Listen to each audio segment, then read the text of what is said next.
काम छोडेर बसिरहेको साथीहरूलाई एकदमै सुनौलो अवसर आएको छ। इनाइन भिजामा भएको साथीहरूलाई काम चाहिँ ख्याङ्गिदुको युजिसीमा स्मार्ट हाउस स्ट्रबेरीमा यो चाहिँ केटाको लागि हो। सेलरी चाहिँ 23 लाख दिने अनि बिदा 4वटा अनि बिमा आदि आदि। सिंगल रुम छ यसमा चाहिँ। त्यसमा चाहिँ नेपाली एकजना केटा भएको अनि कम्युनिटीहरु ल्याइदिने भिसा पनि चेन्ज गरिदिने एकदमै राम्रो छ है यो पनि।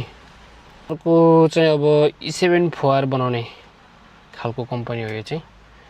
यदि तपाईहरु E7 फुवार बनाउने सोचमा हुनुहुन्छ भने यो चाहिँ ख्याङ्गिदो फोछन्सीमा 26 लाख सेलेरी भएको यो चाहिँ दुना गाईमा हो। बिदा चाहिँ 2टा सम्म छ अनि बिमा आदि आदि ग्यास चामल दिने। को पनि छ ख्याङ्गिदोको खोयाङसीमा हो यो चाहिँ।